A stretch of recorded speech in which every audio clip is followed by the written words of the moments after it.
एक समय की बात है, एक छोटा सा गांव था जहां एक गरीब लड़का रहता था जिसका नाम राजू था।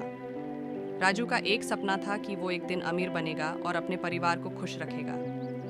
एक दिन राजू जंगल में जा रहा था कि उसने एक पुरानी औरत को देखा जो एक पेड़ के नीचे बैठी थी। औरत ने राजू को बुलाया और कहा, राजू, मैं तुम्हारी मदद कर सकती हूँ। मैं तुम्हें एक जादुई पत्थर दूंगी जो तुम्हारी हर इच्छा पूरी करेगा।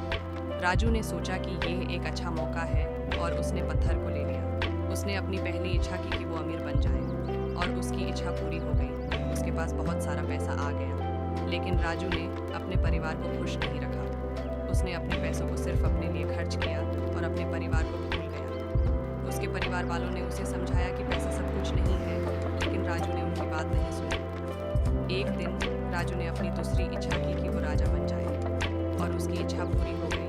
वो राजा बन गया, लेकिन राजू ने अपने लोगों को खुश नहीं रखा। उसने अपने राज्य को सिर्फ अपने लिए चलाया और अपने लोगों को भूल गया। उसके लोगों ने उसे समझाया कि राज्य सिर्फ अपने लिए नहीं है, बल्कि लोगों के लिए है, लेकिन राजू ने उनकी बात नहीं सुनी। एक दिन राजू ने अपनी तीसरी इच्छा की कि वो अमर बन जाए और उसकी इच्छा पूरी हो गई। वो अमर बन गया, लेकिन राजू ने अपने परिवार और लोगों को खुश नहीं रखा। उसने अपनी अमरता को सिर्फ अपने लिए खर्च किया और अपने परिवार और लोगों को भूल गया।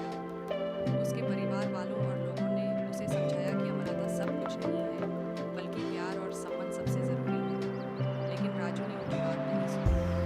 एक दिन राजू को एक बार फिर उसी पुरानी औरत ने मिली। उसने राजू से पूछा, राजू, तुमने अपनी तीन इच्छाएं पूरी की, लेकिन तुमने अपने परिवार और लोगों को खुश नहीं रखा। तुमने अपने पैसों, राज्य और अमरता को सिर्फ अपने लिए खर्च किया। अब तुम्हारा अनुभव क्या है? राजू ने सोचा और कहा, मैंने अपने परिवार और लोगों को खुश नहीं रखा। मैंने अपने पैसों, राज्य और अमरता को सिर्फ अपने लिए खर्च किया।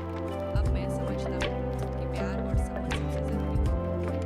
पुरानी औरत ने राजू को समझाया, राजू, तुमने अपनी इच्छाएं पूरी की, लेकिन तुमने अपने परिवार और लोगों को खुश नहीं रखा। अब तुम्हें अपने परिवार और लोगों को खुश रखने का मौका मिलेगा। तुम्हें अपने पैसों, राज्य और अमरता को अपने परिवार और लोगों के लिए खर्च करना होगा। राजू ने अपनी गलती समझी और अपने परिवार और लोगों को खुश रखने का फैसला किया। उसने अपने पैसों, राज्य और अमरता को अपने परिवार और लोगों के लिए खर्च किया और उसके परिवार और लोग उससे खुश हुए। मोराल: पैसा, राज्य और अमरता सब कुछ नहीं है, प्यार और सम्मान सबसे ज़रूरी है। तुम्हें अपने परिवार और लोगों को खुश रखने का मौका मिला है।